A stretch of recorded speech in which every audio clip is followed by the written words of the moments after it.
Hello, boys! Sejam bem-vindos ao nosso segundo episódio. Eu estou muito feliz e quero te convidar a assistir sempre. Se você ainda não se inscreveu no canal, aproveita aqui para se inscrever e acompanhar tudo que rola por aqui. Nós vamos sempre trazer assuntos sobre empreendedorismo e vamos trazer pessoas de alta performance aqui para estar dividindo conteúdo com vocês. E hoje eu tenho uma pessoa muito especial que eu admiro muito e quero compartilhar com vocês um pouco da história dele. Marcelo, maravilhoso. Meu amor, muito obrigado, Monique. Gostei do alta performance. É, né? Mas você performa muito bem, né? Ator maravilhoso. Tá na novela agora da Globo, né? Sim, Fala aí um pouquinho pra gente de como é pra você estar aqui hoje, né? Ah, cara, a gente se conhece, né? Eu admiro muito o seu trabalho também. Tenho muita alegria, muita satisfação de dividir minha experiência, contar um pouco da história, para incentivar a galera a vida, né? A entender a vida, assim. Para mim, o que é mais importante hoje, eu sou artista, eu expresso a minha alma através da arte, mas eu tenho alma de buscador. Eu fico esmiuçando as entranhas do ser humano, porque eu quero sempre melhorar, assim. Isso é lindo, né? Isso é maravilhoso, né? Eu não sei qualificar assim, porque eu não sei viver de outra forma, entendeu? É a assim natureza que eu vivo, sua já, né? a minha natureza. É bem importante eu explicar aqui agora, porque as pessoas devem estar pensando assim, poxa, mas ator, o que tem a ver com empreendedor? Eu vou te falar a minha visão, né? E você me corrija se eu estiver errada, né? É a minha percepção sobre o artista. Quando a pessoa desenvolve um trabalho através da arte, no meu entendimento, ela também está empreendendo, porque empreender é você colocar a sua habilidade, aquilo que você sabe fazer, a favor do outro e, com isso, ter recursos financeiros também. E por não ter essa consciência, muitos atores não levam, às vezes, a carreira como um empreendedorismo, não faz a gestão da sua carreira, né?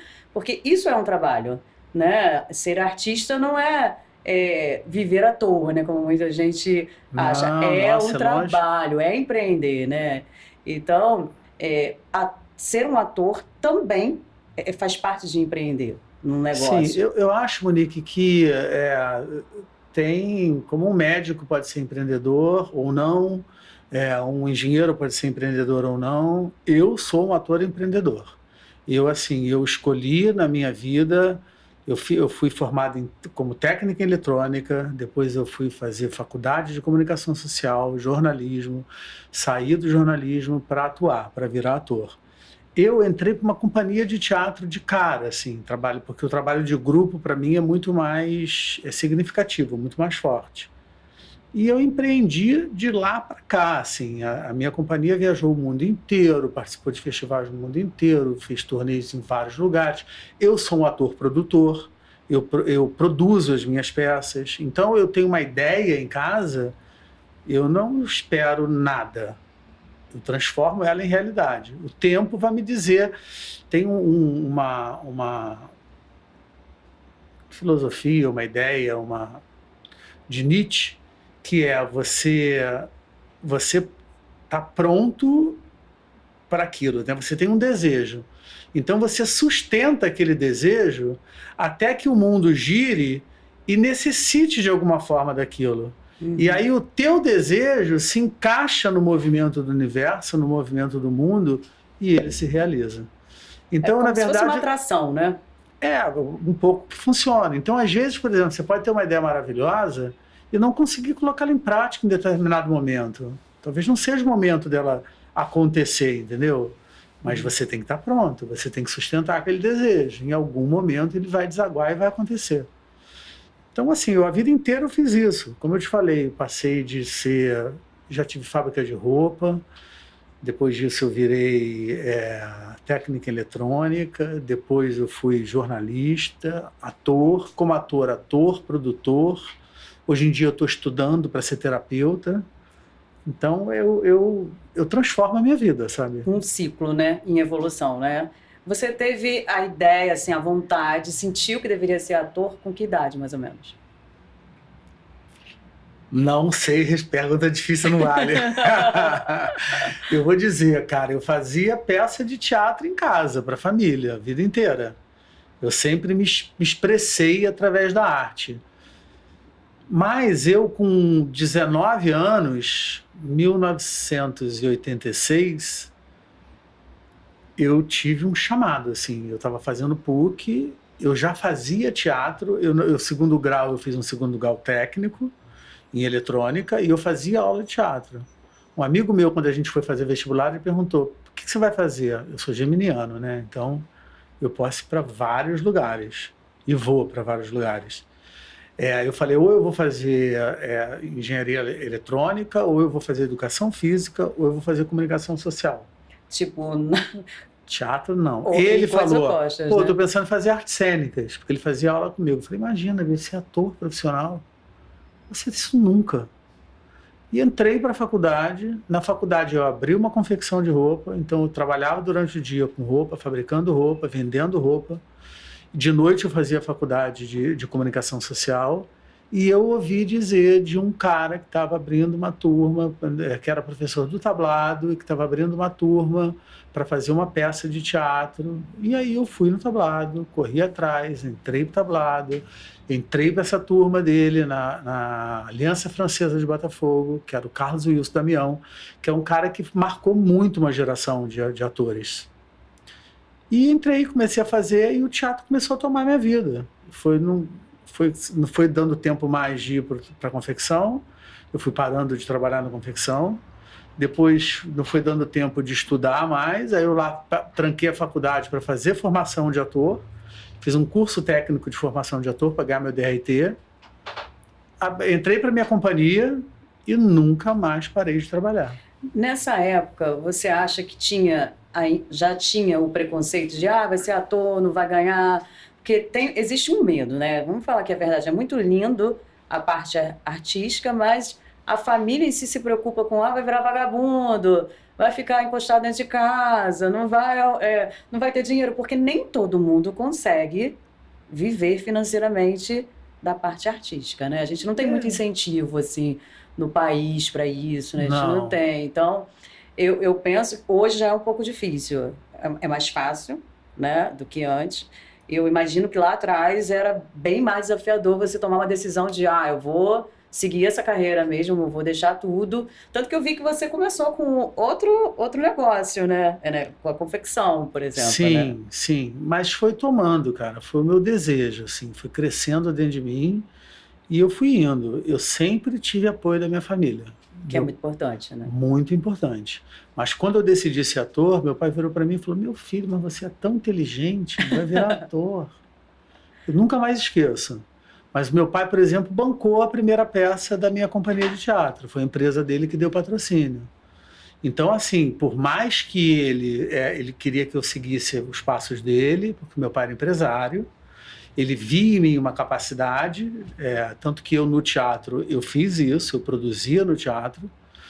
Então ele achou que eu deveria ir por outro lugar, mas eu falei: não, eu tenho vontade, quero ir por aqui. E aí o tempo inteiro ele me ajudou e me bancou e me ajudava até, sei lá, perto de 30 anos.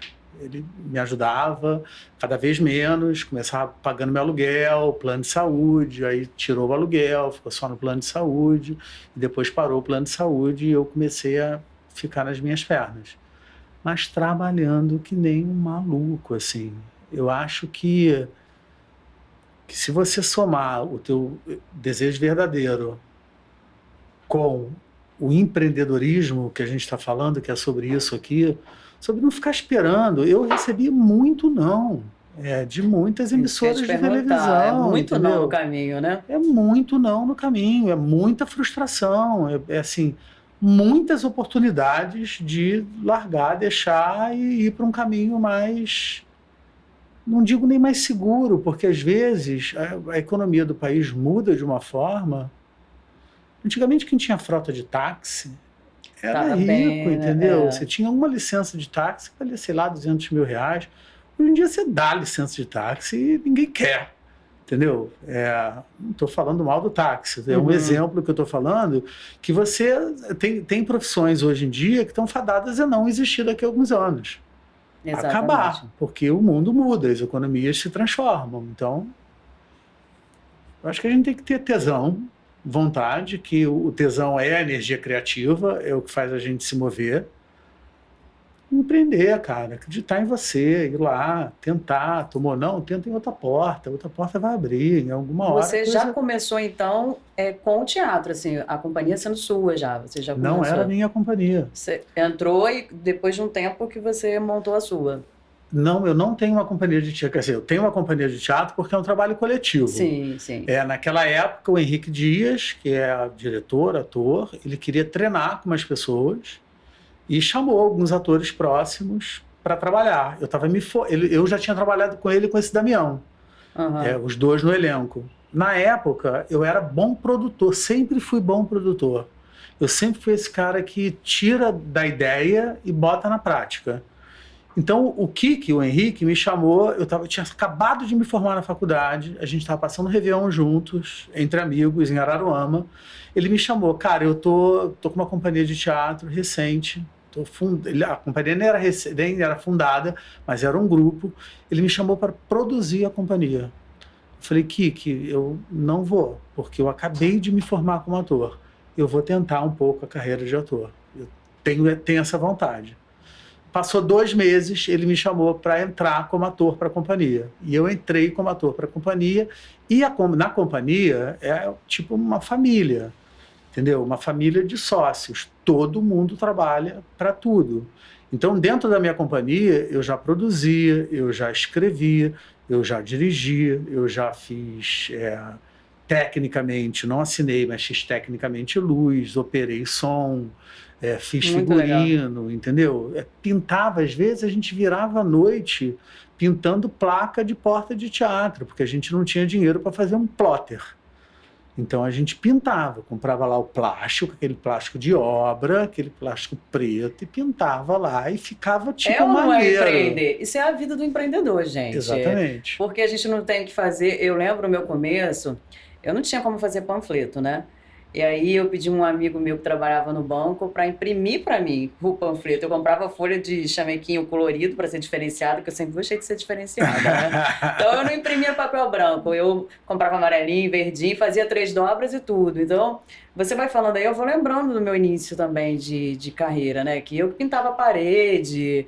Então assim, eu lembro de estar pintando a minha sala e o dentista do lado me chamar para pedir orçamento. Eu falei, não, eu não trabalho pintando. Eu sou devia ter dado um orçamento, aqui, né? Chutava pro alto se ele topasse. Ele ficou com muita vergonha, mas eu tava com cílios brancos, assim, ó, de pó, de massa, porque eu mesmo tava pintando ali.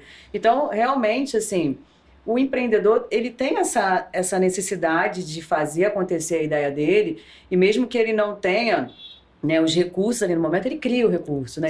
Ele tem essa chama dentro dele que ninguém explica o que é, né? Sim. E se você deixa de fazer, você até fica... É como se estivesse fora do ninho mesmo, né? Alguma coisa muda dentro de você se você apaga isso. É uma necessidade natural do empreendedor, né? Sim.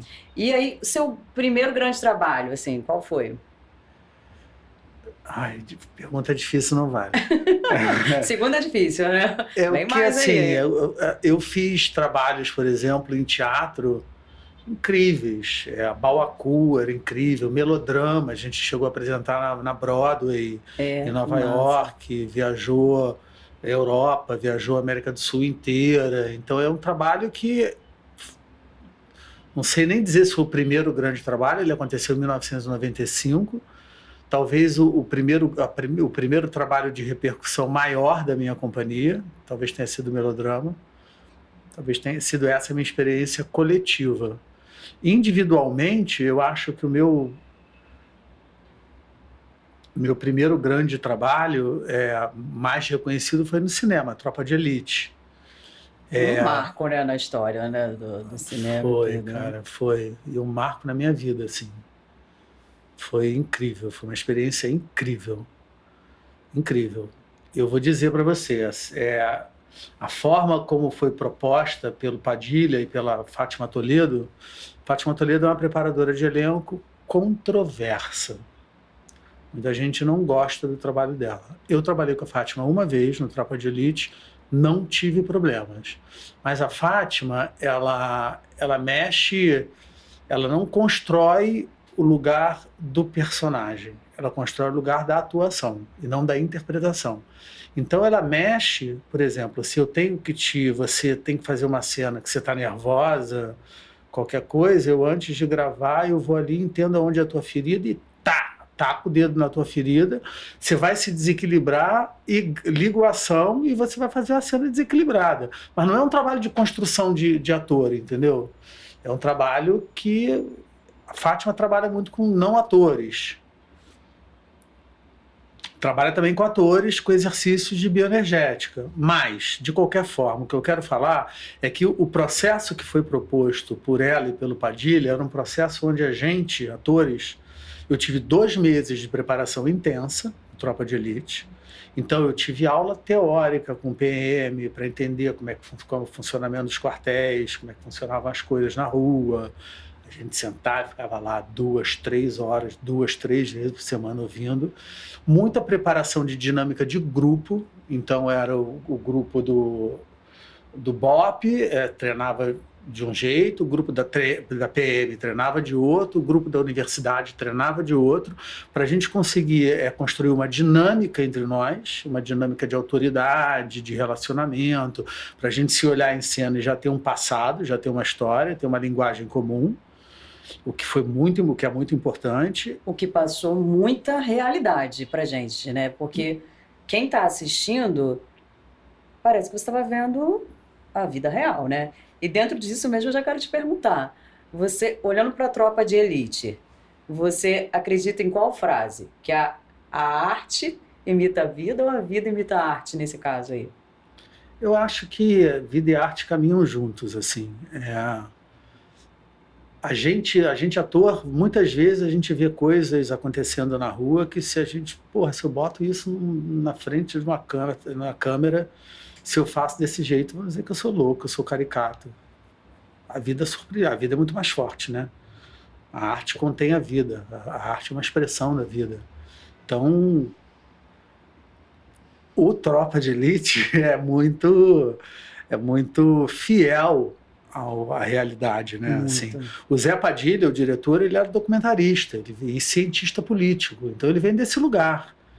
Então ele é quase como se ele abrisse uma câmera e filmasse a realidade. Não é meramente ficção, né? Ninguém criou uma historinha Tanto assim, que é né? isso, assim, a outra vertente que eu ia falar do trabalho, que foi assim muito importante, é porque a gente trabalhou muito, a gente construiu muito, mas em momento nenhum eu peguei o roteiro na minha mão. Então eu ia para a cena sem saber o que eu ia falar. Sério? E assim foi feito o Tropa de Elite. Aconteceu comigo, eu não sei como foi com Wagner, por exemplo. Moura, que tinha um personagem grande, e talvez ele tivesse, como estruturou mais o trabalho, talvez, com certeza, ele tinha um roteiro. Com certeza não, eu acho que ele tinha um roteiro. 99%. Eu tô chocada. Você chegava lá e tinha que... se improvisava. Mas se improvisava com muita base, porque a gente tinha... trabalhado muito junto, a gente tinha estudado muito, a gente tinha trabalhado muito a dinâmica. Então não é chegar e fazer, entendeu? Hoje em dia é o que eu faço. O meu trabalho como terapeuta gestáltico, quando eu trabalho com atores, que eu dirijo atores também, a primeira questão que eu falo nos primeiros encontros é o que você tem que construir e o que você não deve construir, entendeu? Você tem um rio, que a cena é um rio que você vai atravessar. Você coloca várias pedras ali e você não sabe como é que está a correnteza na hora que você vai atravessar. Mas se você precisar, você tem algumas pedras que podem te ajudar a atravessar o caminho, entendeu? Mas se você calcular que você vai atravessar, vai pisando essa pedra e aquela pedra, pode ser que na hora que você vai atravessar o rio, não seja esse o caminho que a água te mostra. Então você vai forçar e não vai ser legal, entendeu? Porque a arte... por trás da câmera, principalmente no teatro também, ela precisa da espontaneidade. Ela precisa, de alguma forma, fazer reviver o momento presente. A gente tem que fingir que está tudo acontecendo na hora. Mas a gente, na verdade, tem que acontecer na hora para a gente, entendeu? E acontece na hora, porque o tempo é um só. Então, por mais que você ensaie, quando você faz a cena, você está vivendo aquele momento pela primeira vez. Então era assim. Então, por exemplo, teve a cena do Tropa de Elite que a gente subia com um camburão, um baile funk, e tinha o tiroteio. E aí o Zé falava, ó, Marcelo, uma preparação enorme, você vai tomar um tiro na perna. Eu falava, beleza, Zé, que horas? Olha, você tá com uma traquitana na perna. A hora que estourar vai ser a hora que você tomou o tiro. Faz sentido. Beleza, então vamos embora para a cena, vamos ver a hora que eu vou tomar um tiro. E aí ele falava, ó, em algum momento você vai pegar o celular e vai ligar para o capitão, para o quartel e dizer que você precisa de ajuda. Beleza, Zé, como eu vou fazer isso? Como você faria, Marcelo? Eu falei na hora, falei, caralho, capitão, manda ajuda, tá um tiroteio, tá comendo bala aqui, tá foda, manda ajuda, manda ajuda. Eu falei, beleza. Você tem que falar BOP, a palavra BOP. Você tem que pedir ajuda ao BOP. Então era esse a orientação que a gente tinha, entendeu? Então, o resto é o teu personagem. Tinha o roteiro da cena, você vai subir, dizer. você sabe que é uma emboscada, que você vai tentar matar o teu parceiro, vai descer para pegar o arrego do crime.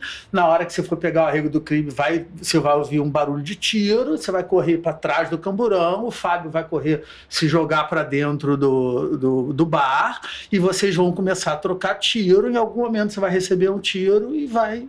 Essa era a cena. Ainda tinha um agravante na cena. O camburão ele estava todo preparado, porque se você vê a cena, o camburão é trucidado de bala de fuzil. Aquilo são traquitanas que ficam dentro, ninguém atira no camburão, de verdade. É tudo maquinária que está tudo maquinado dentro do camburão. Então, ele falou, Marcelo, a gente tem 2 camburões prontos. A gente só pode rodar a cena 2 vezes. Não pode nem errar, né? Não tem erro, porque não tem o certinho, entendeu? Você faz melhor ou pior. Mas como a gente tinha ensaiado muito, tinha treinado muito, aí o filme saiu como saiu. Maravilhoso, né? E, assim, num cenário de corrupção que causa tanto nojo, né? Na maioria dos seres humanos, né? Você fazer um papel de corrupção, você chegava a sentir, você consegue separar isso muito bem. Porque eu acredito que essa seja a dúvida de muitas pessoas, né? Se o ator, até que ponto ele se envolve naquele papel, ele traz aquilo para a vida dele. Porque, vou dar o meu exemplo também como empreendedora, e numa empresa que tinha o meu nome. Chega uma hora que você e sua empresa é quase a mesma coisa, né? Eu me olhava quando tinha algum problema na empresa, o problema da empresa CNPJ, Monique Graciele, batia no CPF, Monique Graciele, na alma, Monique Graciele.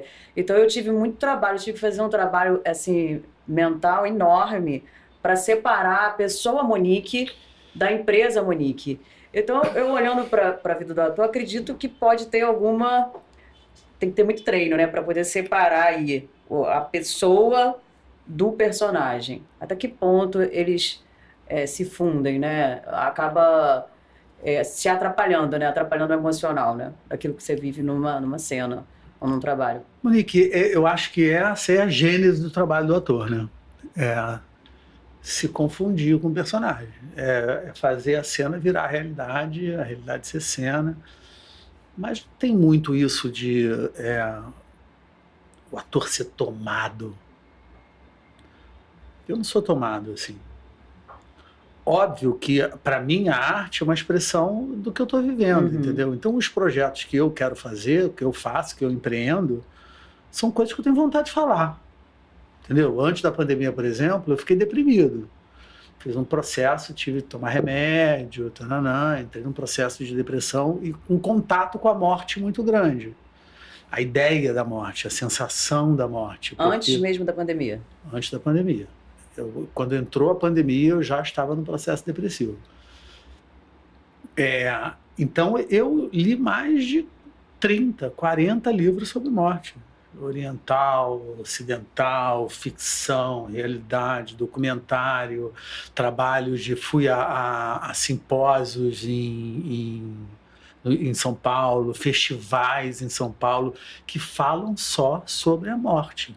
Eu chafurdei no assunto. Mas teve algum motivo, alguma causa, ou do nada você começou a sentir medo de morrer? Não, na verdade não foi a morte que trouxe para mim, que me colocou no processo depressivo. A depressão, que é uma falta de energia, que é uma falta do que eu chamo do eros, né? Que é a energia criativa. É o que move a gente, o desejo, a curiosidade. Quando isso acaba, eu senti o gosto da morte, entendeu? Eu não pensava em me matar, nunca pensei nisso, mas eu não tinha vontade de fazer nada. Eu ficava... É um processo de vida isso. Eu tenho 55 anos, esse processo deve ter começado... Nem parece, olha aí. 55 anos, gente. 55 anos. Fala mais alto, 55 anos. 55 anos. Tem que se orgulhar, né? Eu super me orgulho, nossa, super me orgulho. E aí é um processo de vida, assim, eu percebi, porque eu faço muita terapia, eu percebi que eu tinha pontos na minha vida que eu estava reprimindo muito. E isso vai te matando, assim, você não expressar exatamente o que você sente, vai te matando de certa forma, sabe? Então, eu acredito na polaridade da vida, assim. Para mim, dia e noite são a mesma coisa. É a expressão da mesma coisa. Os opostos são a mesma coisa. Então, quando eu comecei a estudar sobre a morte, eu ainda vou fazer um espetáculo sobre a morte.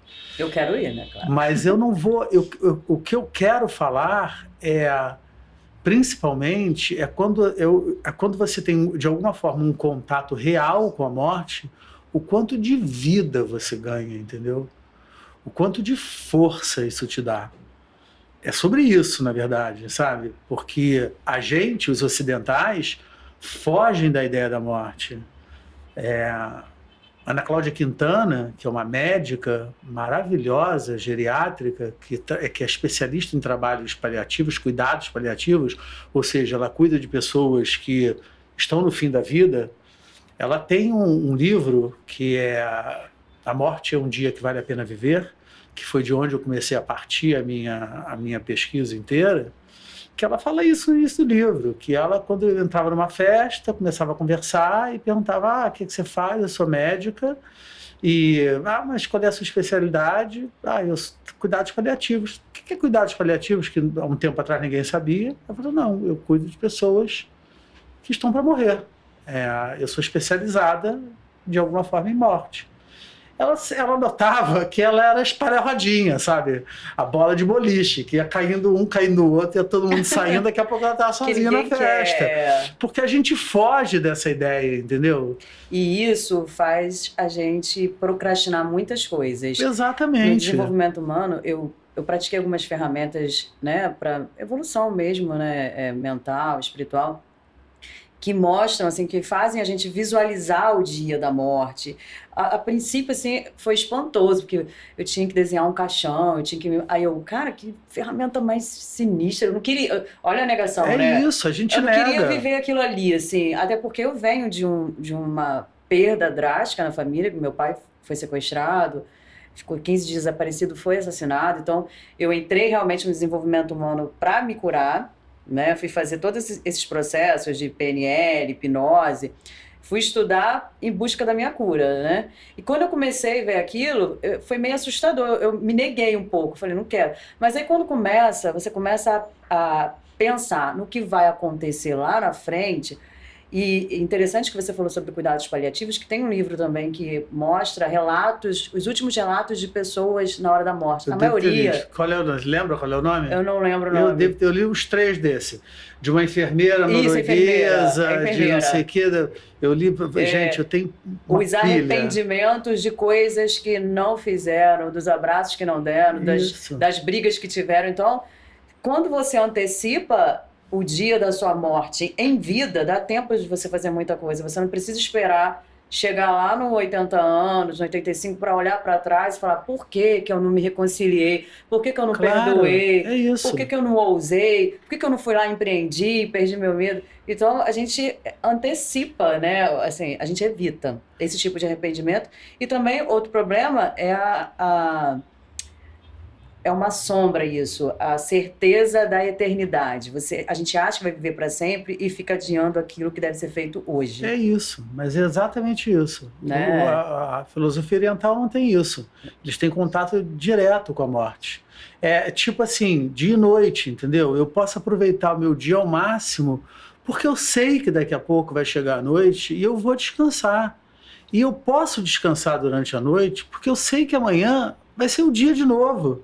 E eu vou acordar novamente e eu vou fazer tudo que eu não consegui fazer. Então eu posso descansar. entendeu? Porque eu vou ter a chance.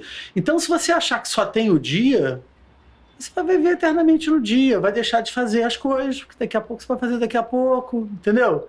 Semana passada, eu perdi uma amiga de faculdade. Ela teve um câncer bem agressivo de mama. E aí evoluiu para metástase de pulmão. Eu estava sempre conversando com ela, estava na expectativa de ter, né, a remissão da doença, né, de ser curada, mas não estava tendo resultado. E ela, assim, decidiu fazer tudo o que ela queria. Com os filhos, com o marido, ir para show, viver a vida dela, né? E aí, isso traz uma reflexão pra gente, né?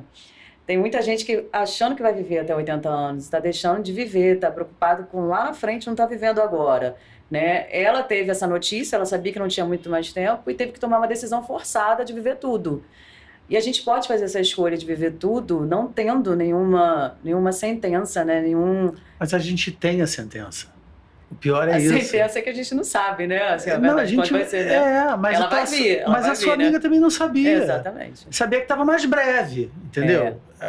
Mas isso a gente não sabe. A gente não sabe o que vai acontecer daqui a meia hora. Quando a gente acabar esse papo, não vai acontecer nada, mas... Não vai. Só vão acontecer coisas boas. Mas A é gente isso, a gente tem a acredita sentença. nisso, é. Mas a gente tem a impressão, a crença, exatamente o que você falou, de que a gente é eterno, de que não vai acontecer. E isso é uma coisa que eu vejo que todo empreendedor, né, toda pessoa que quer empreender, que quer crescer, deve trabalhar essa sombra aí para não ficar adiando as coisas, né? Eu tenho que viver hoje, eu tenho que fazer, né? Com paciência, óbvio, porque também não é ser imediatista, né? Porque quando a gente fala em viver o hoje, as pessoas pensam que é fazer tudo de uma vez e você pode cometer muitos erros. Mas é viver um dia de cada vez, vivendo plenamente aquele dia ali, né? Claro, com certeza.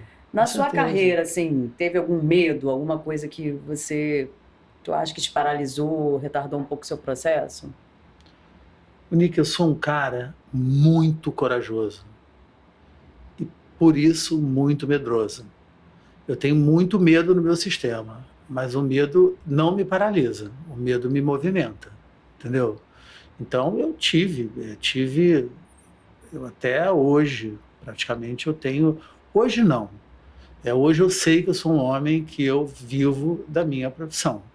Eu consegui ter uma estabilidade que eu nunca fui contratado de televisão nenhuma, mas eu sempre, com o tempo, fui entendendo que o trabalho pinta.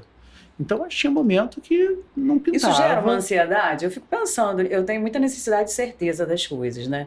Então, assim, isso é uma necessidade minha, de ter certeza que vai estar certo, vai acontecer aquilo ali. Essa coisa de não sei se vou ter trabalho, só acho que isso gera uma ansiedade?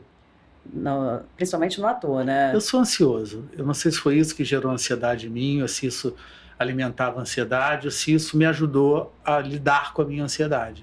Porque tem uma hora que você tem que controlar. Por conta disso, eu fui empreendedor.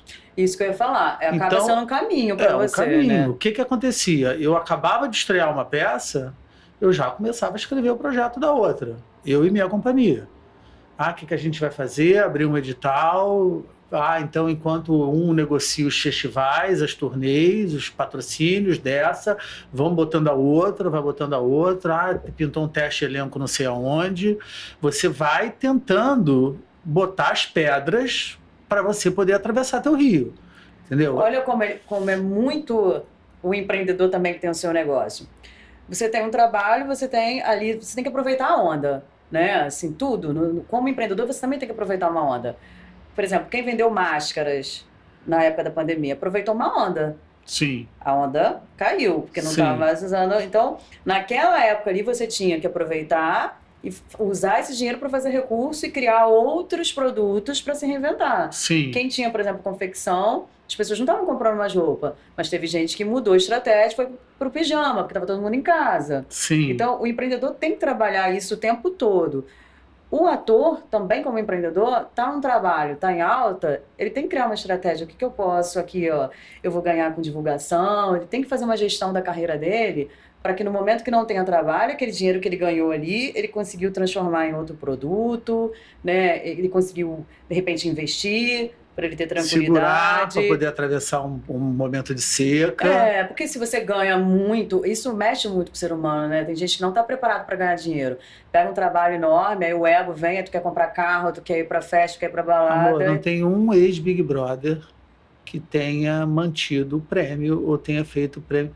Não sei se não tem um, pode ser que tenha, porque a gente teve várias versões. Tem Mas eu alguns digo, que foram empreender, né? a grande maioria perde dinheiro, porque ganha de uma forma não planejada, fez ali, trabalhou, fez o jogo, ganhou. Não estou dizendo que é ilícito, é lícito. Mas bacana. não sabe lidar com aquilo, não sabe fazer gestão daquilo que Exatamente, ganhou, né? porque não teve muita gestão para ganhar também, entendeu? Uhum. Se diz que o empresariado brasileiro é da melhor qualidade, porque a economia brasileira é muito instável. Então, quem consegue sobreviver numa economia muito instável, num mar muito revolto, é porque é um bom navegador. A gente teve, por exemplo, na pandemia, o que aconteceu no Brasil não aconteceu em lugar mais nenhum do mundo. A bombação que foi a internet, o show de lives, transformação de teatro em teatro transmitido para câmera, para casa, pela internet, lives gratuitas. Esse movimento que a gente viveu aqui não aconteceu em lugar nenhum do mundo, só aconteceu no Brasil. E a gente só percebeu isso depois. A gente está acostumado a lidar com a onda, entendeu? A gente está no mar, está com a prancha e vem onda de tudo quanto é lado. E aí você tem que surfar a onda. A gente está acostumado com isso, está acostumado a se virar nos 30. Então, por isso, assim, que eu falo quando você me pergunta se teve algum episódio de medo, teve vários. Mas os episódios de medo me trouxeram coragem, entendeu? Então, eu fui me fortalecendo cada vez mais. Muitas vezes sem trabalho, o trabalho não pintava, aí você fica sem grana, aí meu pai me ajudava, minha família me ajudava, às vezes um amigo ajudava, e aí você vai indo, vai... E dá um sentimento ruim, né? Assim, mexe com o nosso ego, quando a gente começa... Parece que, assim, o financeiro, a resposta financeira valida aquilo que a gente é, né, profissionalmente. Se a sua empresa... eu me senti várias vezes assim, porque eu quebrei abrindo loja em shopping e tal, então foram só numa loja, foram mais de 3 milhões de prejuízo. Então, você associa a falta financeira à sua competência. Então, meio que você se julga incompetente. Pô, se eu estou sem trabalho agora, eu não sou tão bom assim, né? Tem outros, por que outros estão tendo sucesso e eu não estou? Então, meio que vem um peso também pra gente, que é como se a gente estivesse se desqualificando. Né? O financeiro, ele conta muito nesse sentido, porque quando você tá ganhando, tá tendo sucesso, tá tendo fama, você tá ok, tipo assim, ó, meu trabalho tá ok, aqui né, a representação do meu trabalho, que é ótimo, eu tô com a conta boa e tô com o trabalho. Aí dá uma coisa errada, que é normal, se a gente for ver dos empresários, a maioria dos milionários hoje quebraram pelo menos umas 7 vezes. A natureza, né? A natureza é assim, varia, imperfeita, né? Exatamente. E quando você cai, até o levantar tem um aprendizado, então a gente não pode pular essa parte. É na queda, né? E nesse intervalo de levantar, para você não cair no mesmo lugar que você aprende, para ter queda em outro lugar, né? Porque você vai cair de novo, Sim. vai errar de novo, que é a nossa natureza humana. Sim. E eu vi que você buscou muito essa parte de evolução espiritual, você fez uma viagem, né, para trabalhar isso. Foi depois da depressão? Como é que foi isso? Não, isso foi eu estava em processo, como você falou, quando com a história do teu pai, que você buscou um caminho de cura para você. Uhum. E esse caminho de cura iluminou a sua vida. Uhum. Eu só acredito se for assim, entendeu? Então, eu fiz terapia durante muito tempo, porque a minha matéria de trabalho é a alma, é o material humano. Então, eu sempre fiz terapia para estudar, entender os meandros da psicologia, da alma. A partir de 2015, eu comecei a fazer terapia, psicologia, né, associada à espiritualidade. E aí a minha vida ganhou uma dimensão muito maior. Foi quando eu comecei, a partir de 2016, em 2015 eu fui para a Europa, fiquei 6 meses em Madrid, fui estudar com o diretor de teatro, conheci a Gestalt terapia. Fiz alguns exercícios, alguns encontros de Gestalt terapia, voltei para o Brasil, estava entrando na escola de Gestalt terapia, conheci um guru, Prem Baba. E aí segui o Baba. E aí passei 2 anos e meio, quase 3 anos seguindo ele. Fui à Índia 2 vezes.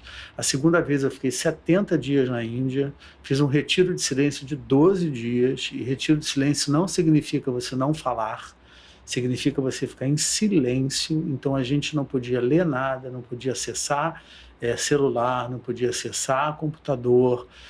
Se a gente cruzava, porque era um ashram, né, um lugar retirado, um lugar de cura sagrado, então a gente andando pelo ashram, se cruzasse com você, eu tinha que abaixar o olho, porque no olhar para o outro você de alguma forma se comunica.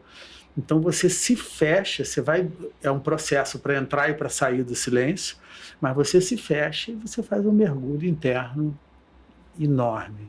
Até chegar nesses 12 dias também você fez uma longa caminhada, não é qualquer pessoa que vai conseguir fazer, né, um processo desse, porque deve ser um processo difícil também, né? Mas eu já estava na Índia, eu acordava todo dia 4h30, 5 horas da manhã, fazia aula de yoga, depois da aula de yoga eu meditava, depois da meditação eu ia para o ashram, meditava de novo no ashram, depois eu fazia seva, que é trabalho voluntário, ficava lá arrumando o salão, 11h30 o Baba dava o satsang dele, que é tipo uma palestra. Então a gente ficava na palestra 1h30, mais ou menos, ele falando.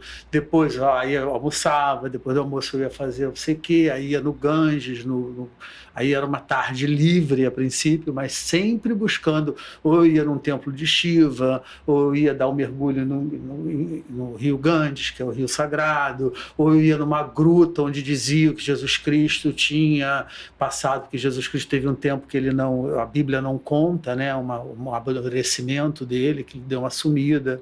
Então diz-se que nesse tempo ele estava na Índia, então ia na gruta, que podia ser provavelmente que Jesus Cristo tinha passado um tempo, aí voltava para casa, meditava de novo, rezava e dormia. Eu passei 70 dias virado para o meu entendimento de quem eu era. Então, assim, isso assim, eu não sou mais seguidor do Prem Baba. Acontecem coisas na vida, aconteceram coisas na trajetória dele, aconteceram coisas na minha trajetória, mas eu sou muito grato, muito. Ele é um mestre maravilhoso. Eu sou muito grato por ele ter me colocado nesse trilho. Quando eu saí do Baba, eu voltei para a Gestalt terapia. E aí resolvi fazer a formação, e hoje em dia eu faço formação para me formar terapeuta gestáltico. Nesse processo, quando você olha para você, o que você vê que mudou? Eu falei isso na minha terapia hoje. Parece até que eu estava lá, né? De alguma forma estava, né? Estamos aqui juntos. A impressão que eu tive, assim, hoje eu falei com a minha terapeuta que eu acho que a gente a imagem que a gente tem, que quando a gente entra num processo terapêutico, o desejo que a gente tem é de se transformar, né? Eu vou transformar o Marcelo. O Marcelo vai deixar de ser medroso. O Marcelo vai deixar de ser controlador. Quero ser mais espontâneo, quero ser mais presente. A gente consegue até ser mais, mas é sempre trabalhando na polaridade, eu acho, sabe? Então, eu, por exemplo, eu sou um cara que sou muito exigente comigo mesmo. O meu processo terapêutico vai me fazer entender que eu sou um cara exigente e transformar a exigência em excelência. E não num superego que eu tenho dentro de mim que me chicoteia. Isso que eu ia falar, um chicote, né? Um chicote que me maltrata, e se eu não consigo tirar a nota máxima, ou se eu não consigo fazer a cena da melhor forma possível, ou se não pinta aquele trabalho, se eu não passo naquele teste, ou que eu sou um merda, eu não sei fazer. Não. Esse chicote vai se transformar no eu querer fazer o melhor sempre, mas de uma forma generosa, porque o Marcelo tem essa história de querer fazer o melhor, entendeu? Então, o meu processo terapêutico vai me fazer eu me conhecer cada vez melhor e eu transformar a minha sombra em luz. Mas não é que a sombra vai deixar de existir, entendeu? Mas eu vou jogar uma luz nela, porque eu vou pegar aquilo e vou potencializar para o melhor que eu puder fazer, entendeu? Ao invés de de ser um freio que me puxa para trás, ele vai se transformar num acelerador que me bote para frente. Entendeu? Exatamente. É a dualidade, né? O mundo, ele é todo dual, né? Se você for ver, tudo é dual. E a gente também é, né? Sim. E quando a gente aceita isso e usa as nossas sombras, né, a nosso favor, né, fica mais leve, né? Sim. É como você falou, eu também sou muito exigente. E a sensação que a gente tem de ser exigente é que nunca tá bom. Né? Então, aí você... Isso é que a terapia faz você... O autoconhecimento transforma, entendeu? Não, tá bom. Que bom que eu fiz assim, que eu consegui fazer assim. Obrigado, querido. Obrigado, Marcelo. Quer tentar fazer melhor? Beleza, da próxima vez a gente vai tentar fazer melhor. Mas pode ser que não saia, pode ser que diferente vai sair sempre, entendeu? Então, o que eu acho é que a gente aprende a lidar no tempo, com o devir, com o fluxo das coisas. Porque o grande sofrimento está na identificação, está em você querer, então eu consegui, então eu tenho, então eu me transformei, então eu sou bem-sucedido, eu estou bem-sucedido. Porque a gente não tem controle, né, de nada. Né? Isso serve para você que empreende aí, que está ouvindo, que deixa de fazer muitas coisas porque é perfeccionista, porque essa exigência, essa mania de perfeição também adia muitas coisas. Eu quero gravar um curso, mas eu só vou gravar quando eu estiver magra, quando minha pele estiver bonita, quando eu tiver um estúdio, quando eu tiver uma equipe com câmera, com tudo. Você nunca vai gravar. Não. Você nunca vai fazer. Não. Né? Então, foram processos que eu também trabalhei na minha vida. Né? Eu comecei meu primeiro curso digital, fiz com meu celular. Falei, eu vou fazer. Que eu decidi que eu não ia mais procrastinar, porque eu entendi que a raiz da minha procrastinação era a ilusão da perfeição, porque eu queria tudo perfeito, a roupa perfeita. Super ego batendo nas suas costas, te exigindo o impossível. Exatamente. E aí você não faz. Então tem muita gente que deve estar ouvindo, deve estar assim, deve ser... Por que eu fico querendo e não faço? Porque é perfeccionista demais, porque é exigente demais. E aí, quando alcança o negócio, também não fica feliz. Tá todo mundo elogiando e você não tá feliz porque você tá vendo que poderia ser melhor. Ok, poderia ser melhor que você falou. Vamos fazer na próxima, né? Um pouco melhor. Agora, na próxima, eu quero, né, um cenário diferente aqui, eu quero mudar alguma coisa. Mas faça com o cenário que você tem agora. Claro. Né? E entender que a gente não tem controle das coisas. Numa empresa, empreendendo principalmente, você não tem. Eu lembro de, antes da pandemia, eu tinha decidido fazer um curso de gestão de negócios para melhorar minha empresa, por tudo que eu já tinha perdido, né? Eu sofri muito com perdas na empresa. Eu falei, agora chega, eu vou fazer gestão, vou comprar um curso, vou fazer gestão de negócios e eu vou melhorar tudo aqui. Aí veio a pandemia. Cadê o controle? Eu estava lá com o curso para pagar e a empresa para fechar, sem você poder fazer nada, né? Então, a gente não tem o controle das coisas e isso machuca muito você quando você quer ter o controle das coisas, você não poder ter o controle daquilo que realmente você não mas vai o controle está diretamente relacionado ao medo, né? Ao medo de fracassar. Então você precisa controlar, precisa ter na mão para controlar o resultado. Não é sobre isso, eu acho, sabe? Quando você entende que não tem o controle, aí você aprende a surfar aquela onda, sabe? Você aprende a caminhar na instabilidade mesmo, a saber que faz parte da vida você cair, se levantar, como você falou, caiu, mas olha onde foi o tropeço, entendeu? Percebe aonde, né? Entenda a dor, aonde está, sabe? Para você não querer machucar naquele lugar de novo. Se dê o tempo que você precisa para levantar, sabe? Se perdoar. Se perdoar. Porque, olha, eu não me perdoava. Eu sofri muito, gente. Eu sofri muito. Eu ficava assim, por que eu fiz isso? Por que eu abri essa loja e não pesquisei? Por que eu não peguei um mentor? Por que eu não estudei o mercado? Por quê? Enfim. E aí, quando eu olho, aí eu vou lá para... Eu até falei no outro episódio do podcast sobre as leis espirituais da Índia, né? Que são, assim, eu apliquei ela na minha vida para tudo isso, né? Para trabalhar a aceitação. Aconteceu do jeito que deveria acontecer, começa quando tem que começar, termina quando tem que terminar, e a pessoa que chega é a pessoa certa. Então, tinha que acontecer aquela loja, Porque senão eu não estaria aqui. Eu não teria estudado. Eu estaria lá na minha autoconfiança de empreendedora, fazendo, acontecendo, caindo, levantando. Aonde a gente estaria, a gente nunca sabe, né? Pois Nick, é. aonde a gente estaria, cara? Onde você estaria? Não sei. Se não tivesse tido a pandemia? Não sabemos, né? Não, você podia estar muito bem, você podia estar muito mal, e no entanto você está aqui, e está bem e está mal ao mesmo tempo, entendeu? Porque faz parte da natureza, né? Exatamente. É assim, né? É o que tem que ser, né? É o que não tem dá que pra ser, mudar. exatamente. E se você aceita, você para de brigar com você, né? De resistir e sofrer. E brigar com a natureza da vida. A natureza da vida é assim, é incerta mesmo. É assim Me fala mesmo. um pouquinho dessa terapia, né? Que é o novo caminho que você está seguindo aí agora, É né? o máximo. Gestalt terapia é o máximo. Porque a Gestalt terapia, ela lida com aqui e agora. É o que você está apresentando no momento. Então, eu só vou para as tuas questões do passado, para os seus traumas do passado, se eles aparecem agora aqui na tua Tá fala. aparecendo comigo aqui alguma coisa? Na tua. Não, normalmente assim, a gente vê Olha, eu sou muito. curiosa, né? A gente vê muito a expressão corporal, a gente olha muito a expressão do corpo, porque muitas vezes você está dizendo uma coisa e o teu corpo está informando outra. Ou você está dizendo uma coisa, as palavras falam uma coisa, mas a forma como você fala diz outra.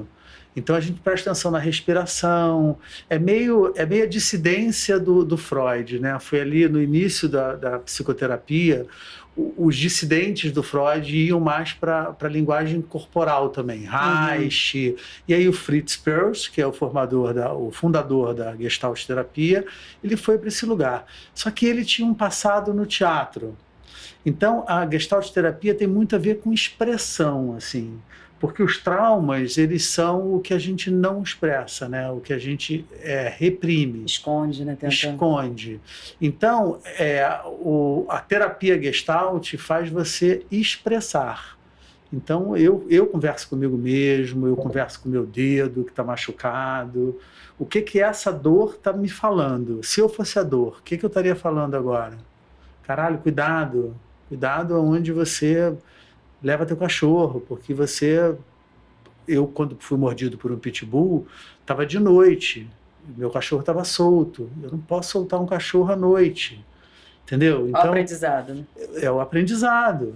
Então é assim, entendeu? A Gestalt terapia é uma terapia que vive através da expressão do todo. Gestalt é uma palavra alemã que quer dizer a inteireza, o todo. Então não é o teu discurso, mas é o que vem com ele. É como você se posta, o que gesto você faz. Quando eu falo, você faz assim com a cabeça, qual é a amplitude do teu gesto, como está a tua respiração, as pausas que você dá quando você fala, aí as associações que você faz, aí tem uma série de coisas assim. Muito legal isso, né? Isso para o trabalho de ator é incrível, porque me ajuda muito. O trabalho que eu faço como diretor de ator é quase construir o inconsciente do personagem, sabe? Então você não constrói, de jeito nenhum, eu nunca vou falar com um ator que eu preparo, fale o texto dessa forma ou daquela forma, porque isso pode prender ele. Se eu treino ele para fazer de um jeito, que a gente chega a uma conclusão juntos, e ele vai fazer uma cena, e o diretor na hora fala, não, faz assim, como é que ele vai lidar com aquilo, entendeu? Tem alguns tipos de comportamentos que são mais favoráveis para certos tipos de personagens? Você avalia assim também? Por exemplo, todo papel serve para todo mundo ou não? Qualquer pessoa, qualquer ator pode fazer qualquer papel? Ou tem algum tipo de perfil? Se você pegar 3, esse aqui vai fazer melhor esse tipo de... Tem. De acordo com a personalidade da pessoa. Tem. Na Gestalt a gente trabalha muito em cima do Eneagrama. Sim. Eneagrama é um estudo de caráter. Uhum. Ele vem da tradição sufista, foi trazida século retrasado. E o Cláudio Naranjo, que é o fundador dessa linha gestáltica que eu trabalho, que é a Gestalt Viva Cláudio Naranjo, Gestalt de vanguarda, trabalha muito em cima do Eneagrama. O Eneagrama, na tradição sufista, ele era, por exemplo, se eu trabalho o Eneagrama lá, eu trabalho cada ano um pecado capital. Então, esse ano inteiro eu trabalho a minha avareza, ano que vem inteiro eu vou trabalhar o meu orgulho, o outro ano tal. Mas ao invés de serem 7, eles são 9, porque são acrescidos do medo e da vaidade, que é quase um pecado capital da atualidade. E esse teste mostra o grau de que cada pessoa tem de cada... Não é exatamente um grau, é assim, aonde está a essência da formação do seu ego. Eu, por exemplo, sou um ego 2, eu sou orgulhoso. Uhum. Então, o ego orgulhoso é um ego emocional. Por isso, eu, como ator, tenho muita facilidade de me emocionar em cena. Ou para rir ou para chorar. Para mim é fácil. Um ego mental é mais difícil dele fazer isso. Então, o ego 2, 3 e 4 são egos emocionais, que é orgulho, vaidade e inveja. Depois tem os egos mentais, que são avareza, medo e gula. Depois os egos de ação, né? Que são luxúria, ira e preguiça. Então, assim, é onde se formou a essência do meu ego. O meu ego se formou essencialmente no orgulho. Não quer dizer que eu seja um cara pedante, mas o orgulhoso no Eneagrama, ele tem a característica, ele se expressa através do ajudador. Então eu sou um cara bonzinho. Eu sou um cara que tem a tendência a querer ajudar o outro, a querer resolver o problema do outro. No fundo, quando a gente entra no trabalho de autoconhecimento, o ajudador não quer ajudar o outro, no fundo. No fundo, ele quer ser ajudado. Ele quer ser ajudado, quer ser visto, né? É uma carência emocional tão grande que eu falo, caraca, Monique, como você tá linda. No fundo, eu quero que você diga que eu tô lindo, entendeu? Então, eu te elogio para você me elogiar. E se não volta, gera uma revolta, né? Assim, eu faço tudo, eu ajudo todo mundo. Exatamente. E ninguém me enxerga, ninguém faz nada por mim. Peraí, você tá fazendo porque você quer fazer ou você tá fazendo porque você quer o biscoito de volta? Qual é o trampo do teu ego nesse lugar, entendeu? Qual é a moeda de troca? Né? E é só o autoconhecimento que dá. Tem muita gente sofrendo com isso. Tem muita gente com dificuldade de dizer não por isso, né? Total. Aceita tudo. Aí não consegue nem evoluir também no trabalho, porque vive servindo aos outros, né? Achando, se iludindo que é bonzinho, mas nessa necessidade de validação e atrasa a tua vida como empreendedora. Exatamente. Porque você precisa ser validado. Qualquer um precisa ser validado na vida. Mas cada um expressa isso de uma forma diferente. Sim. Então, assim, o ator pode fazer todos os papéis? Ele pode fazer todos os papéis. Mas o ego dele vai determinar, de alguma forma, qual é a facilidade maior que ele tem. Espontaneidade, ele é espontâneo, ele é emotivo, ele vai estudar a cena e ser todo calculadinho. Hoje em dia, eu como terapeuta, eu consigo ver um filme, por exemplo, e intuir que tipo de ego o ator tem. O tipo de papel, a forma como ele desempenha o papel dele. Isso não quer dizer que ele seja melhor ou pior, quer dizer o caminho que ele segue para a construção. Para a vida isso serve muito? Isso se aplica? Ou é mais para a parte Super se aplica, assim, na verdade a arte pega emprestado isso da vida. Sim. A Gestalt terapia é uma Gestalt que se baseia no Eneagrama. Para você começar a fazer a Gestalt como paciente, né? Você é uma terapeuta gestáltica, eu vou começar a trabalhar com você, a primeira coisa que você faz é descobrir onde está o meu ego, para descobrir aonde o Eneagrama, né? O meu eneatipo, para você entender aonde essencialmente o meu ego cristalizou, para você entender aonde está a minha neurose, né? A neurose é que faz a gente ficar rodeando, andando em torno do nosso próprio rabo. É o que os orientais chamam de samsara, né? É o eterno renascimento. Você fica repetindo, você fica repetindo aquele padrão, entendeu? Você troca as circunstâncias, mas você age da mesma forma. E já esse estado de consciência, eu fiz lá o teste e vi que o meu, por exemplo, é orgulho. Esse estado de consciência já traz uma melhora, né? Porque você já começa trazendo consciência para ali para a sombra, né? Para aquilo que te atrapalha, você já começa a se perceber nas situações e entender, né? Pelo menos em muitas coisas, muitos testes que eu fiz, que eu vejo, assim, onde eu tenho dificuldade, aí quando o negócio tá vindo, né? Aí eu, é por isso que eu tô fazendo isso. Aí eu consigo silenciar. Faz parte da inteligência emocional, né? Porque você não vai deixar de sentir o medo, você não vai deixar de sentir, ter o orgulho, mas você consegue gerenciar para que isso não te afete, né? Com certeza, com certeza. O Enneagrama na Gestalt terapia é o início do trabalho. Tem uma parte que é fundamental, mas fundamental no autoconhecimento para mim, que é a meditação. Sim. Porque a meditação, a grande maioria das pessoas acha que meditar é deixar de pensar. A natureza da mente é pensar. Não tem como. A gente não vai deixar de pensar nunca. É. A meditação é um exercício diário, eu medito todos os dias, diário, para eu entender que eu não sou o meu pensamento. Então eu estou lá, concentrado na minha respiração, sentindo o ar entrar e sair. Ih, caralho, tem aquela cena que eu não estudei. Ih, gente, não deixei de ligar para minha mãe. Aí a mente vai. Quando eu percebo que a mente está lá na lista do supermercado, eu falo, ih, estou meditando. Volta. Aí eu volto. Esse estou pensando, não estou meditando, é o ouro da meditação. Aí que você vai conseguir, porque o que acontece? Quando você está no olho do furacão no dia a dia, quando você está enrolado no problema, você fala, eu não sou esse problema. E volta.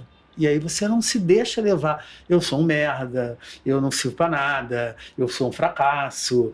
Isso é pensamento, isso é a tua mente, entendeu? Se você consegue interromper o ciclo da mente, você não realimenta o corpo e você consegue abrandar. Aí você consegue diminuir a ansiedade, você consegue diminuir o medo, você consegue gerir melhor a tua situação. Você me ensinou uma meditação que eu adorei, assim, já quase finalizando aqui, eu queria que você ensinasse para a galera, porque tem muita gente que acha que é só ficar... Não consegue, né? Ficar sentado ali, a pessoa quer fazer 1 hora, não vai conseguir também, porque não está acostumado. Então, você me ensinou aquela ativa, né? De andar e... Caminhada meditativa. Caminhada meditativa. Eu acho que essa é bem mais fácil para quem está começando, né? Porque de não ficar ali sentado, parado, né? Dá uma préviazinha para o pessoal praticar aí em casa. Que caminhada meditativa eu aprendi no Retiro de Silêncio com o Prem Baba. O ritmo da sua respiração determina os passos que você dá. Então você conta, inspira em 4 tempos, ou seja, em 4 passos. Então para 2, prende 2 passos a respiração e expira em 6 passos. Prende 2 passos a respiração, inspira em 4 passos. Prende 2 passos, expira em 6 passos. 4, 2, 6 e 2. 4, 2, 6 e 2. Então, ao mesmo tempo que você está ligado no passo, você está ligado na sua respiração, está ligado em prender e a soltar. Então, você se ocupa do seu corpo, da atividade que você está fazendo. Aí você vai afastando a mente um pouco. Se ficar fácil, engane sua mente. 3, 2, 5, 2, 3, 5. 4, 2, 6, 5, 2, 7. Porque você tem que... Eu, por exemplo, perco as contas fácil, assim, contando de 1 a 10, eu me perco no meio do caminho. Porque então pensou. Exatamente, aí porque a minha mente, ela... Se perdoe. Exatamente. Porque e pensou, volta de porque novo. A natureza da mente é pensar e começa de tudo de novo. Sim, é um exercício que eu coloquei na minha vida e, assim, só mudou para melhor, né? Porque, tu vê, o vitiligo é um problema ligado à ansiedade, né? Então, o médico fala, você tem que ser mais calmo. Aí você já fica nervosa por ter que ser mais calmo, né? A gente não tem que nada. Não tem que nada, né? A gente não tem que nada. E, assim, a meditação foi um caminho que me ajudou muito nesse processo de aceitação, de perdão, de tudo, né? De Existem mais calma. muitas meditações ativas. Eu acho que a gente tem que fazer outro encontro e a gente tem que falar só de meditação e você dá uma aula aqui pra galera, a gente marca e você volta. Ih, gente, eu não posso dar aula de meditação, mas eu posso dividir aula a não, minha deixa eu mudar a experiência. palavra. Isso aí. Posso. Isso aí. Venho com prazer. Isso aí. Irei com prazer. O que eu acho que vai contribuir muito é o que a sociedade precisa muito hoje, viver o agora, né? Super. Trabalhar essa parte emocional. Estava tão gostoso o assunto da meditação, mas eu quero dar uma apimentada. Vamos lá. Política. E aí? O que você tem a dizer da política hoje? Cara, é difícil, assim, eu detesto o presidente da República. Olha eu rindo, né? Eu não sei nem se era pra Detesto. ficar sério ou era pra rir, Eu tô né? louco para que venham as eleições e ele saia do poder, porque ele não tem respeito nenhum, né, nem pela classe artística, é pela humanidade. Eu acho esse cara um atraso, assim. Então, não sei se era isso que você pode perguntar de novo, É se você livre, não é? quiser. Não, Eu acho, é livre. tipo, Eu sou totalmente favorável à liberdade de expressão. Eu então é isso. acredito que todo mundo tem direito de ter a sua opinião e de se expressar, Não né? gosto do presidente da República e acho que política deveria ser um lugar onde as pessoas pretendessem fazer o bem para o próximo e para a sociedade. E não um lugar para se ganhar dinheiro, para se exercitar a corrupção. Inclusive, uma fala como essa, né? Eu sou tão a favor da liberdade que eu penso que uma fala como essa não deve ser debatida em discursos de ódio de outra pessoa de volta. Tem os que gostam, ok, e tem os que não gostam, ok. Então, acho que o respeito é o principal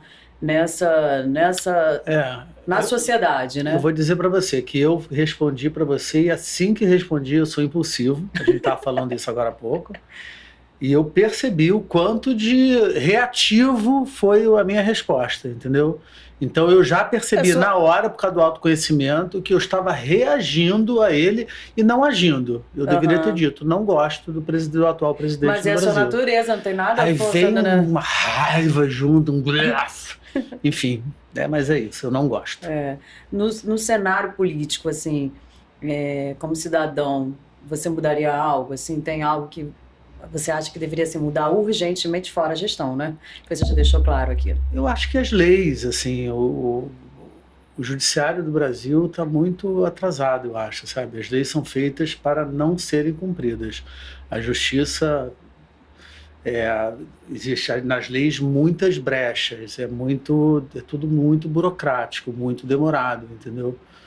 Então, articulação, Congresso, é a democracia, mas eu acho que tinha que se modernizar um pouco a Até porque estrutura. tudo está mais acelerado hoje, né?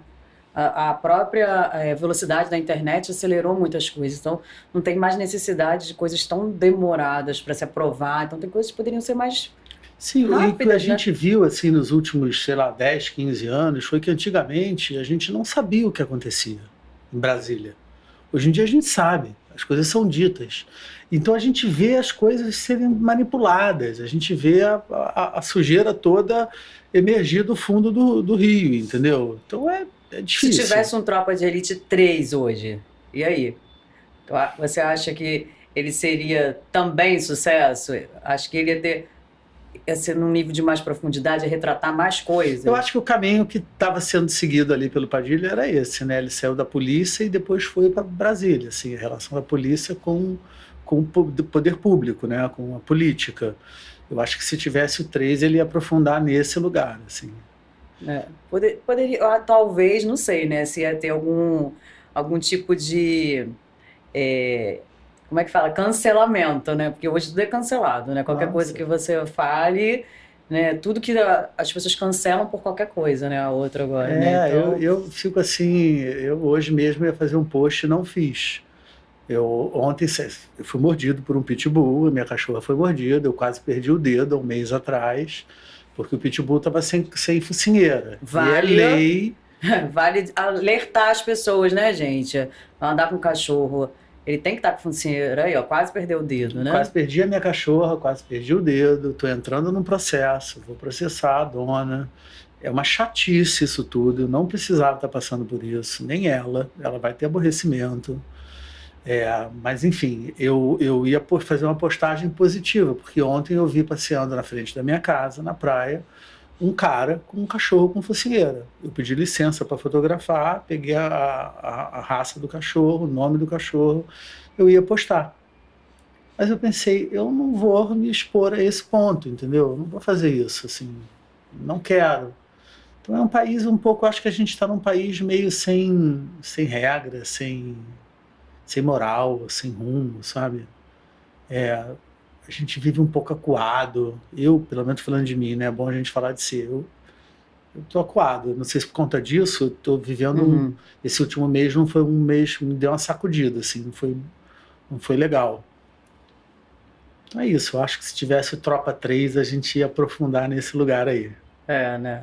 Sucesso seria, com certeza, né? Mas que ia incomodar muita gente. Sempre incomoda, né? Um pouco de realidade incomoda, né? É igual a gente estava falando da fuga da ideia da morte, a fuga da realidade também, né? Sim, Tem total. pessoas que preferem não ver a realidade, Sim. né? E se enganar. Se enganar e Sim. achar que não está acontecendo. Tem gente que não está vendo notícia. Eu, inclusive, assim, no período da pandemia, eu entrei um pouco numa bolha para proteger o meu mental. Então eu não queria saber do que estava acontecendo. Claro, é Até importante porque também. eu ligava o noticiário e eu ficava mal, entendeu? Sim. Porque eu tenho essa mania de absorver Sim. as coisas.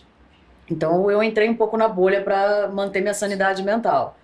Mas tem gente que vive na bolha eternamente, né? Então, eu vivo aqui no meu mundinho e... ou se amortecendo, né? De alguma forma, usando os amortecedores, né? Droga, álcool, compras, pornografia. Que tira da realidade também, né? Leva para um outro E serve para te amortecer, te botar em um lugar fora da realidade. Bom, vamos fazer um bate rápido aqui. Vou te dar algumas palavras e você vai responder da forma que vem na sua mente. Vamos Amor. Respeito. Vida. Morte. Morte. Vida. Felicidade. Realização. Sonho. Tranquilidade, paz. Meu sonho é ter tranquilidade, ter paz. É o sonho de todo mundo, né? A maioria, né? Eu acho. Alguns sonham em ser ricos, alguns sonham em ter filhos, alguns sonham em conquistar. Eu sonho em ter tranquilidade comigo mesmo, assim. Ficar feliz, tranquilo. É uma das maiores, eu acredito, né? Eu peguei uma frase que você falou, né? Eu não sei se é diferente disso, né? Eu penso muito assim também, que às vezes você tem muita riqueza e não está sentindo paz, então o dinheiro não compra essa paz. Não serve pra nada. Não compra saúde, né? Tantas pessoas que tinham recursos financeiros para poder se manter vivo e não conseguiram, né? Vencer a pandemia, né? Pessoas que poderiam pagar qualquer hospital e nada foi capaz de salvar, né? Então esse estado de paz, né? De saúde, de tranquilidade, eu sinto que é a maior riqueza que a gente pode ter na vida, né? Se você pudesse, assim, dar um conselho, né? Dar uma cartilha, assim, pro ator que está começando hoje, o que você falaria para ele? Para se aplicar, para estudar, para principalmente se entender como ser humano. Porque eu entendi na minha caminhada que os atores, alguns são melhores para uma coisa, outros melhores para outros. Uns vão fazer comédia melhor, outros vão fazer drama melhor. Mas as limitações dele dentro dessa capacidade, sei lá, um humorista, a limitação dele sempre vai ser a limitação do ser humano e não do profissional, entendeu? Então, se conheça, entenda seus medos, seus desejos, as suas enganações, como você se engana, como você se amortece. Se entenda, saiba quem você é, porque se você for limpando aí internamente, você vai chegar num lugar de maestria de trabalho. E você ajuda nisso, né? Porque você vai falando assim, a pessoa, mas como? A gente, quando fala de autoconhecimento, eu acho que a terapia, sinceramente, é esse, para mim, o meu caminho. Vai ter gente que vai ter outro caminho. O meu caminho foi esse, assim. Eu sempre fiz terapia, me encontrei na terapia psicoespiritual. A terapia que não é só da mente, que é holística, que é associada à meditação. Que não tem nada, vamos deixar claro, nada a ver com religião. Não tem nada a ver com religião. A meditação vem do budismo, e o budismo é uma filosofia, não é uma religião. Então, para mim, esse é o meu caminho. Pode ser que para outra pessoa seja outro caminho. Pode ser que seja yoga, pode ser que seja o tantra, pode ser que seja, sei lá, a psicoterapia do divã, o que for. Pode ser que seja astrologia. Astrologia tem muito a falar. Então, o caminho que for para seguir de autoconhecimento, de aprimoramento humano. Perfeito. Eu amei conversar com você. Eu também. Queria conversar mais, com toda certeza, mas a gente tem que acabar, né? Conversaremos com Você alguma quer deixar oportunidade. uma mensagem final pra galera aí que tá te assistindo? Não, assim, pra gente tentar ser melhor a cada dia e fazer do nosso país um país melhor, da nossa vida uma vida melhor, com prazer. Não esquecer do tesão. Porque se não tiver tesão, a coisa morre. É isso. Um beijo para você e se você gostou, já compartilha com alguém que com certeza vai gostar dessa mensagem também. Beijo!